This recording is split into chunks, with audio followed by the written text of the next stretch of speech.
भगवान शिव, जिन्हें महादेव के नाम से भी जाना जाता है, हिंदू धर्म में त्रिवेदों ब्रह्मा, विष्णु और महेश में से एक हैं। भगवान शिव की उत्पत्ति और उनकी महानता के बारे में कई पौराणिक कथाएं हैं जो उनकी महिमा और शक्ति का वर्णन करती है। हालांकि शिव के जन्म के बारे में कोई स्पष्ट विवरण नहीं है, क्योंकि शिव को अनादि और अनंत माना जाता है, अर्थात उनका कोई प्रारंभ और अंत नहीं है। वे समयुग और यानी कि उनकी उत्पत्ति किसी अन्य देवता से नहीं हुई है। शिव को सृष्टि के निर्माण से पूर्व से भी अस्तित्व में माना जाता है। उन्हें महाकाल कहा जाता है, जिसका अर्थ है समय से परे। शिव का यह अनादि स्वरूप उन्हें सृष्टि का आदि स्रोत और संहारक बनाता है। शिव की उत्पत्ति की पुराणों में कथाएं।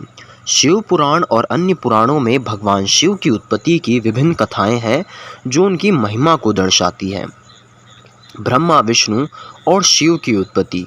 शिव पुराण में एक कथा के अनुसार एक समय ब्रह्मा और विष्णु के बीच एक विवाद हुआ कि उनमें से कौन श्रेष्ठ है। इस विवाद के दौरान एक विशाल अग्नि स्तंभ प्रकट हुआ जिसका कोई आदि और अंत नहीं था।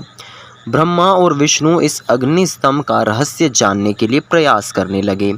ब्रह्मा ने हंसकर रूप धारण करके ऊपर की ओर उड़ान भरी, जबकि विष्णु ने वराह रूप धारण कर नीचे की ओर जाकर उनके अंत को खोजने का प्रयास किया, लेकिन वे दोनों असफल रहे। तभी इस अग्नि स्तंभ से भगवान शिव प्रकट हुए और उन्होंने ब्रह्मा और विष्णु को समझाया कि वे दोनों ही इस सृष्टि के पालनहार और रचनाकार है, लेकिन शिव स्वयं इस सृष्टि के संहारक और आदि देवता है।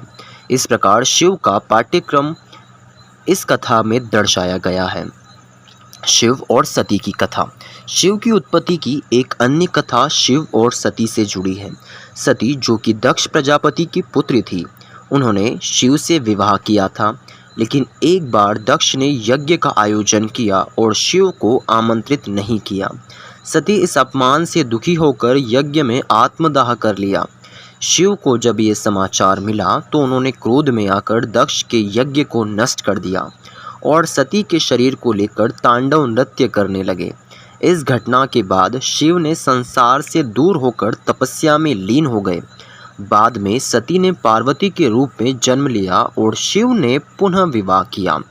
यह कथा शिव के अनादि और अनंत स्वरूप के साथ ही उनके सृष्टि के प्रति दायित्व को भी दर्शाती है। नीलकंठ की कथा। समुद्र मंथन की कथा में जब देवताओं और दानवों ने मिलकर समुद्र मंथन किया तो उसमें से हलाहल विष निकला, जो कि अत्यंत विनाशकारी था। इस विष को देखकर सभी देवता भयभीत हो गए और भगवान शिव से प्रार्थना की। शिव ने इस विष को पी लिया, लेकिन उसे अपने कंठ में ही रोक लिया, जिससे उनका कंठ नीला हो गया और वे नीलकंठ के नाम से भी प्रसिद्ध हुए। इस कथा में भी शिव का त्याग और उनकी शक्ति का वर्णन किया गया है। शिव का स्वरूप और महत्व। भगवान शिव का स्वरूप भी उनके अनादि और अनंत होने का प्रतीक है। शिव का त्रिशूल उनके 3 प्रमुख कर्तव्यों का प्रतीक है। उनका डमरू समय और सृष्टि के अनवरत चक्र का प्रतीक है। उनके माथे पर स्थित तीसरा नेत्र उनके ज्ञान और विनाशकारी शक्ति का प्रतीक है। उनके जटाओं में बहती गंगा ज्ञान और शक्ति का और शुद्धि का प्रतीक है। शिव की वेशभूषा, जिसमें वे साधारण वस्त्र धारण करते हैं, उनके शरीर पर भस्म लगा होता है, उनके व्यक्ति और तपस्वी जीवन का प्रतीक है। शिव का पंचमुखी रख। ईशान, यह दिशा उत्तर पूर्व की है और यह रूप शिव का सर्वज्ञता और ईश्वरत्व का प्रतीक है। तत्पुरुष, यह पूर्व दिशा का प्रतिनिधित्व करता है और यह रूप योग और तपस्या का प्रतीक है। अघोर, यह दक्षिण दिशा का प्रतिनिधित्व करता है और यह रूप सृजन और संहार का प्रतीक है। वामदेव, यह उत्तर दिशा का प्रतिनिधित्व करता है और यह रूप सुरक्षा और पालन का प्रतीक है। सगोज्ञात, यह पश्चिम दिशा का प्रतिनिधित्व करता है और यह रूप सृजन का प्रतीक है। शिव का पारिवारिक जीवन। भगवान शिव का पारिवारिक जीवन भी उनके दिव्य स्वरूप का प्रतिबिंब है।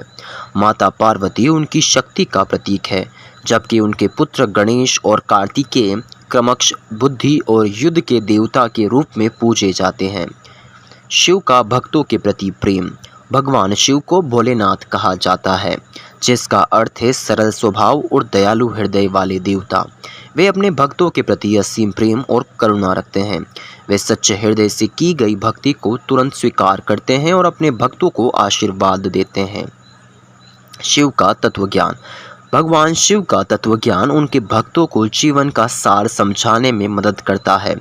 शिव हमें सिखाते हैं कि सच्चा ज्ञान ही मुक्ति का मार्ग है। वे हमें सिखाते हैं कि जीवन में मोह माया से परे जाना चाहिए और सच्चे ज्ञान की प्राप्ति करनी चाहिए। शिव का तत्व ज्ञान हमें आत्मा की शुद्धि और मन की शांति की ओर ले जाता है।